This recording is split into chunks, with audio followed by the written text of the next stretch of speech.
Go. We interviewed two managers about managerial competencies.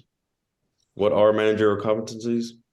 They're skills or knowledge that is important for every manager to have to ensure the productivity and efficiency of their business. We asked one of the managers, what are three things, in your opinion, must you do and do well in order to survive and thrive in your managerial role? He answered with being organized, understanding your team members' strengths and weaknesses, and being efficient. Um, You need to take notes and execute on time. You shouldn't have to be reminded about anything. If you get an email, you should reply the same day. If you get a task, you need to estimate the time it will take and let your boss know when you'll have it done. It's vital to know what people are good at and what they aren't good at, and who can improve in certain areas. Meaning, you don't want to just give someone a task if they aren't good at it and do it yourself. You might need to do one-on-one training with the employee and get them better at that task or in something they'll struggle with. As a manager, it is your role to teach others with your experience. If you can't execute the role and help your team learn how to do that role, then they will learn how will they learn and get better.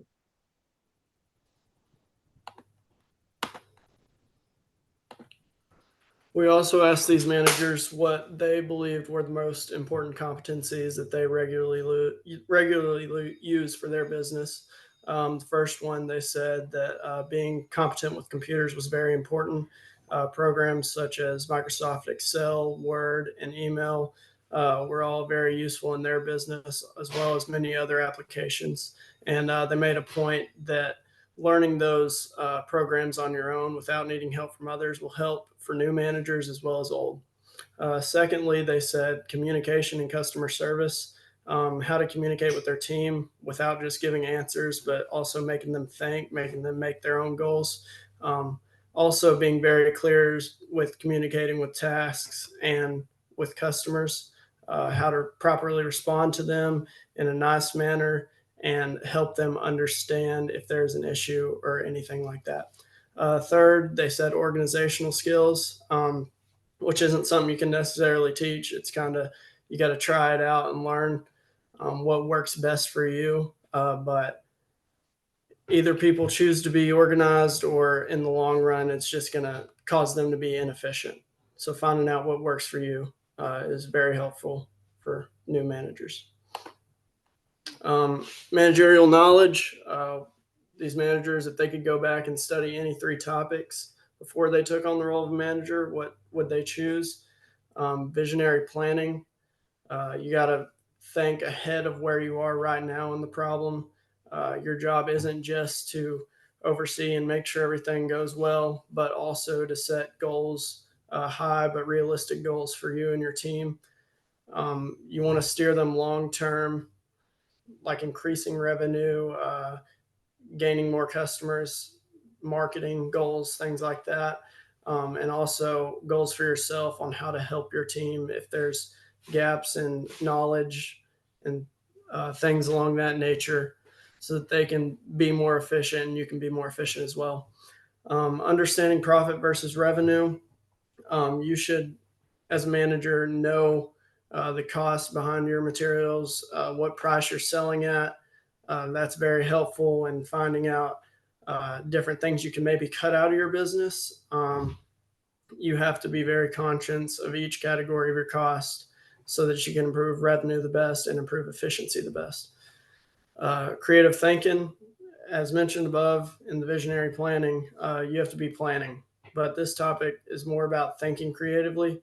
Managers can't be stagnant, they have to always be rolling off new ideas, setting new goals for themselves. If there's no new ideas, new goals set, then your department and your business will never grow. Technology skills, business managers, what technologies have helped them to be effective in their managerial role. Um, One was just standard operating procedures. They're a must-have for any company and should be improved upon every month. Employees and managers alike should be suggesting new ways to be more efficient on the process. They're expecting a raise since they need to perform better each year, as well as software online applications. Like we mentioned, earlier with Microsoft Excel and Word. It's always evolving nowadays with the introduction of AI in the world. You always need to be looking into new software applications that could help your business grow. When surveying these managers, we found out about some managerial challenges. We asked them about the three biggest challenges they face in their business or in general. And they responded with, firstly, communication. Communication's a lost art in today's culture, and people don't know how to reply to emails or texts in a timely manner. They lack the ability to be clear and give enough details. Secondly, leadership. Leadership, you need to be able to lead with confidence, you need to be a part of a team and lead with experience alongside your team versus being a boss and only telling people what to do. Thirdly, prioritization. You need to know what is more important to do before another task and also figure out what to do without being told. Some advice for managers we got. How can they prepare and what should they want when learning to become a manager? Managers should firstly be conscious of what is going on around yourself and how you prefer to be treated. Would you like to give vague details, or would you like to get, if you didn't get much training for your job, would you like others to reply to a text a week later? No. Always be self-learning about your field.